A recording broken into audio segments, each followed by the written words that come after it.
all they really have to worry about is the Seahawks. Aaron Rodgers, he took his soul. No disrespect. Yeah. Every time.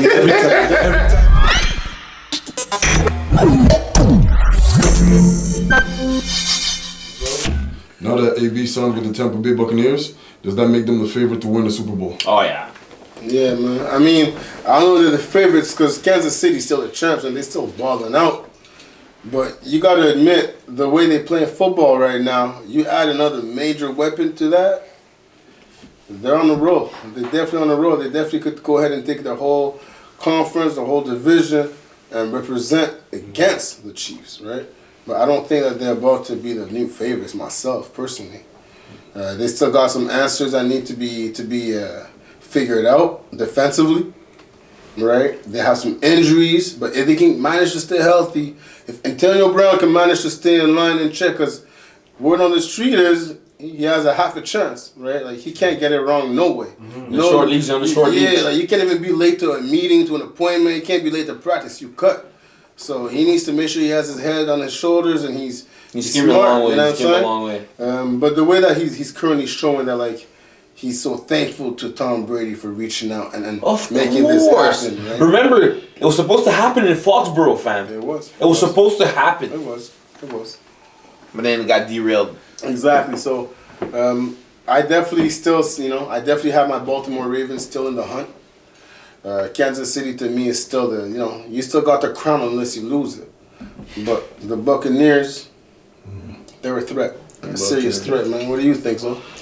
I think it does make them the favorites just because of the NFC, right? Mm-hmm. All they really have to worry about is the Seahawks.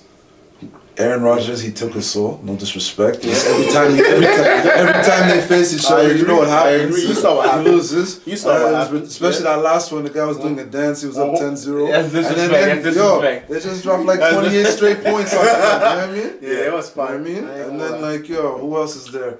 San Francisco, just because of Garoppolo. I don't believe in it. But they got the offense and the defense, you know? But he could still master that, you know? Garoppolo, Jimmy G's the same way that he can give you a lead, he could be the reason why you lose a football game too. So that's just for the NFC. That's it. So that's now for Kansas City, right? Yeah. They got to worry about the Steelers.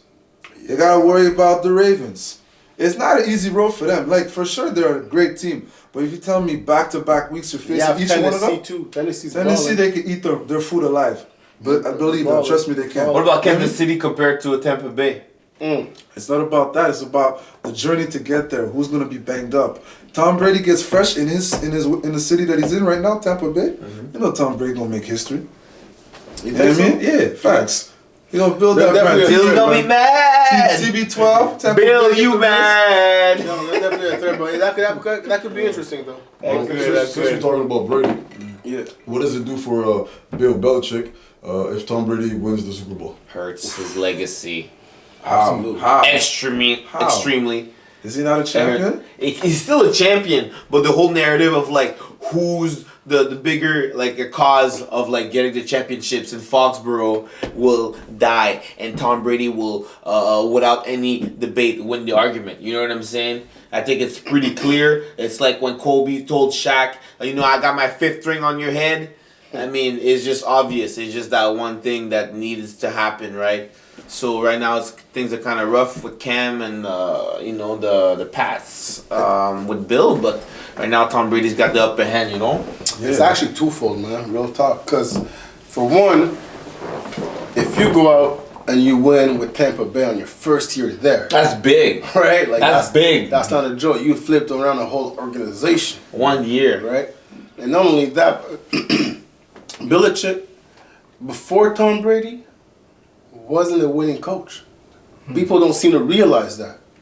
Belichick had a terrible run with the Browns. He wasn't that successful with the Giants when he was as a DC, right? Under the tuna, right? So at the end of the day, we know that you had a great run, but you had a great run with Tom Brady. And even right now, you look at the way the Patriots are constructed, they're not a very good football team. So, for one, Tom Brady knew that. He left. He flips around a whole organization that, yes, they're talented, but they weren't winning. And they get a ring. that has to put him over any conversation where it used to be 50-50, 7-9. It's about to be 90-10. Do you think with more time that like Bill could build Cam back to like MVP days, bring the Pats to the playoffs and be successful? We don't know what's gonna happen, but do you think Bill with an extra year with Cam get the job done? If you could bring in some weapons, they have no weapons. They don't have any weapons on offense where you have a running game with Sonny Michel, and then you have receivers. The receivers you have, N'Keal Harris, ain't doing anything. You have a number 2 that to switch every week, so you don't have any weapons on offense, and on defense you don't have any stars other than the McCourty DBs. Mm-hmm. So what are you really doing? Right? You're not built. Could Brady work with that? No, that's why Brady left. I know. He left because he didn't have much help. So at the end of the day, I feel like I think Tom could have worked with it. Who could have worked with it better, right? I mean, what you're asking yourself. Belichick needs to do a better job getting talents. Yo, they made valid points, but like I said, it's all about talent. Talent trumps anything, exactly. So Bill Belichick has the injured squad right now. I mean, there's a reason why Tom Brady had to leave, because he never had an offensive talent like that since 2007, when he had Randy Moss. Yeah. You know what I mean? Wes Welker. You know what I mean? Now he got Godwin. He got O.J. Howard. He got Gronkowski. Fournette. You know what I mean? Yeah. Like, this guy just has options. You know what I mean? And he got a defense with Ndamukong Suh. You know what I mean? And like I just said, you only got to worry about 2 teams in the NFC. All right? Kansas City got to go through a bunch of Warriors, Steelers, Ravens. Tough you know what I mean? It's tough. That's a division that you don't want to see those type of players. You know? I hear you. So at the end of the day, I feel like if Tom Brady wins without Bill, that will tell the story. Right? Like, you know what I'm saying? Like, that will tell the story. It's a game changer. Especially if Bill Belichick can't seem to turn the ship around in New England. That's a wrap for you, straight facts, man. Real talk. Yeah. Straight facts. All right, still sticking on the NFL? Yeah. What do you think of the recent Ryan Fitzpatrick benching over the rookie? Disrespect. Why is that? Disrespect. I mean, the backup's coming in, The backup of the future. He's the future, nonetheless, but he came in prematurely, I think, but it's the NFL, right? There will be some injuries, right? So the man came in and then took over, you know what I'm saying? The thing is this, like, you're right, it's the future.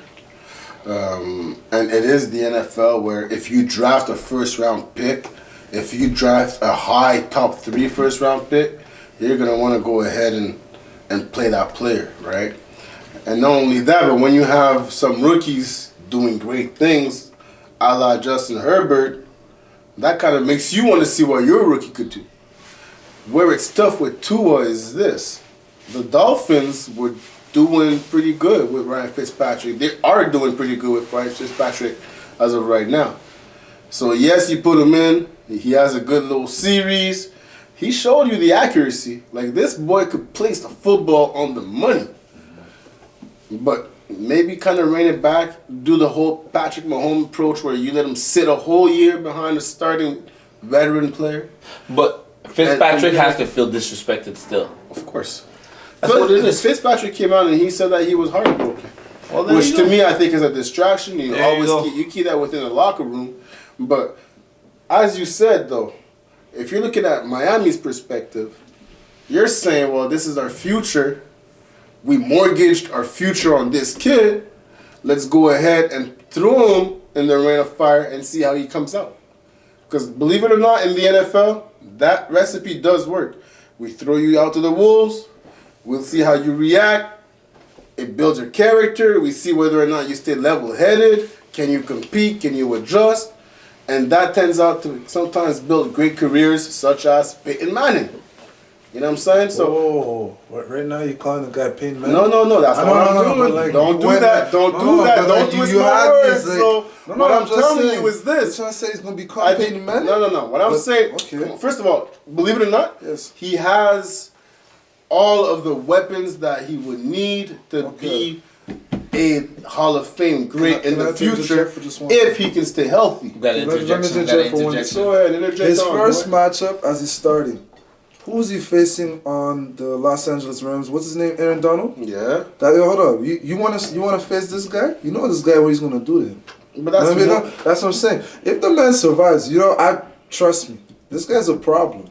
This guy's injured careers, B. Aaron Donald? Aaron Donald. Yeah. Yeah. So you want your future to start against this guy coming at you? Because you know at the end of the day, this is going to make so much money for him and makes the team better. Yeah. That you disrespected Nick Foles. Yeah. Then you disrespect this kid, the future. Nick Foles? What do you mean Nick Foles?